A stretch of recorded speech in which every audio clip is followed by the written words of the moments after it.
while since I've done one of these, so let's see Superman smash some KKK members. Well,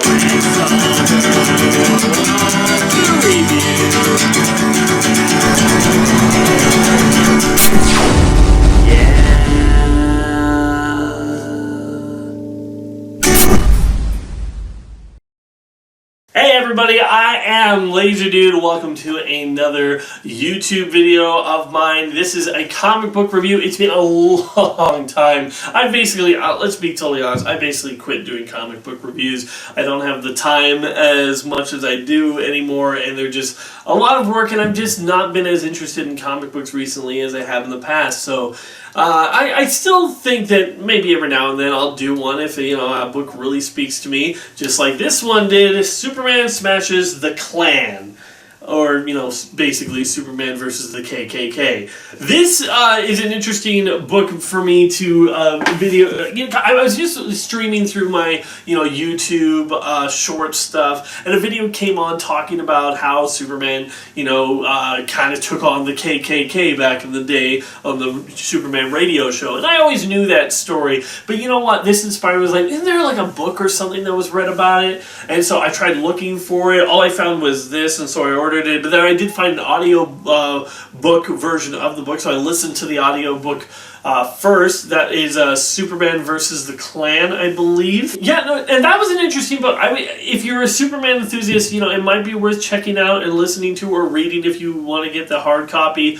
It does go a little bit more into other parts of history a lot before it gets to the Superman show, but it's not bad. I do kind of enjoy it, and it's interesting to see some of the myths that were dispelled in this series. For example, I always thought in the story of Superman versus the KKK in the radio show that there was word that I always heard that they would tell them the code words or the passwords that the KKK would use, and then the KKK would have to change everything up because Superman was ratting them out, and apparently that didn't happen. That was just something that the guy, one of the guys who was the informants against the KKK had said, but it didn't actually happen. So, interesting like that. But I want to get into this, which is based on the radio show that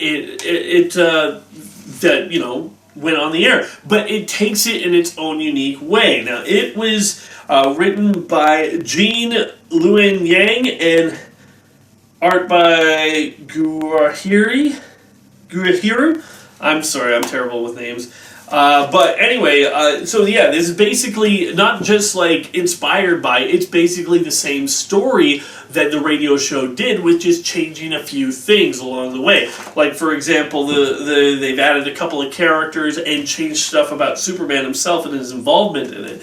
And in a way that I really, really enjoy. Like, the basic stories, we get this town, the Lees, who are moving into Metropolis, well, out of Chinatown into the main Metropolis city, and they, due to some events, one of the kids gets into an argument, or he has an altercation with another one of the kids who complains to his uncle about it, and his uncle is the leader of a Klan, and so that causes them to come in conflict with this Klan that is not the KKK exactly. It's called the Klan of the Flaming Cross or whatever. And yeah, it's not great. But it's the KKK, they have a giant flaming cross there. They're in white robes. They're basically in the KKK garbs. So yeah, it's the KKK. They have stupid names like, I am the Captain Scorpion Wizard Dude, or whatever. It's just... Anyway, what this story is really about is, a family of people that are still trying to fit in. We got this young girl called Roberta, and she is, Asian American, and just the stuff that she and her brother and her parents are dealing with on a daily basis. She's still trying to learn English, so sometimes the things she says doesn't come out right. When she's talking to other girls, some of the stuff that they'll say to her, like, this is in this time period when this is taking place. This is just after the war. Superman even fights like a superpowered Nazi in the beginning of this. But it's one of those things where the things that they'll say to her, so they'll be like, oh, you're Asian. Are you Japanese or Chinese? Basically right out asking, should I hate you or not? and it's just like all the things that they say, and in their minds is such, not a big deal, and it's, and it wouldn't have been for white people back then to say stuff like that.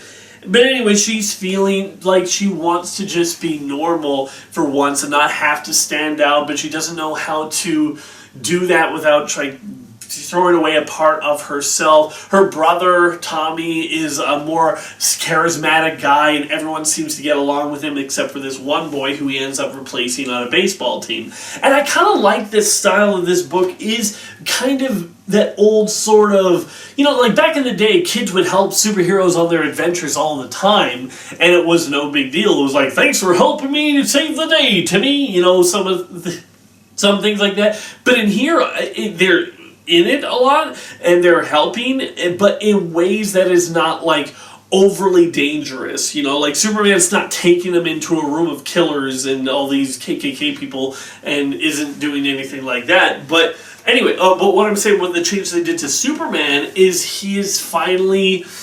having to come face to face with his own heritage. Like there's a moment in this book where he comes face to face with kryptonite for the first time, and he doesn't know what that feeling is. And in here, his parents figure that he's from outer space, but they also think it's very possible that his rocket came from like Russia or something. But they think it's possible that he was an experimented child or something like that. But it's not likely. And Clark just wants to be normal. And it was a thing back in the day. We all know that Superman just only had a few basic powers, and then he got more and more as the writers decided to write him in whatever way they wanted. Like he could leap over tall buildings, but he couldn't fly. He could run really fast. He could lift things because he was super strong, but he didn't have heat vision or freeze breath or whatever.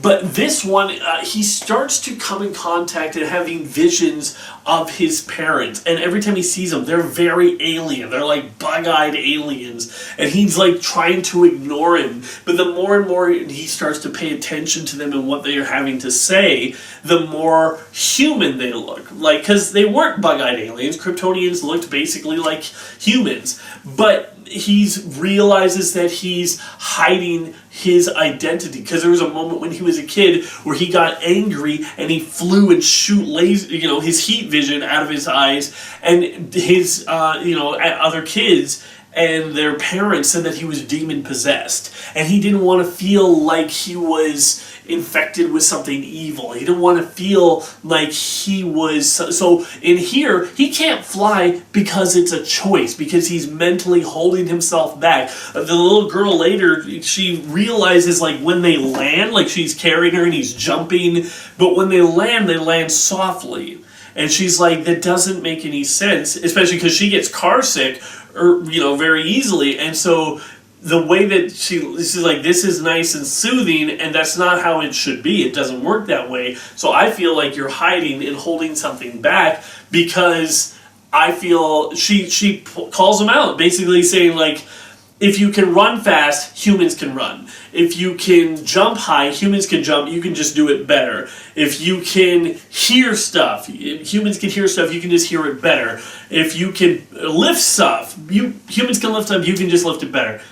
But you are denying yourself the things that humans can't do, because then you are going to be acknowledging to the world that you are not one of them. And I'm like, holy crap, this is so great to have something that was, at the time, in that era, Superman just didn't fly or didn't have heat vision. But now you're making it something that Superman just wanted to belong, just like this little girl did, just like anybody does when they're moving to a new place, or that they stand out, that they are different. They just want to fit in and be treated normally, but we don't always get that choice. But we shouldn't be, hiding that from ourselves, because we need to be who we are unapologetically.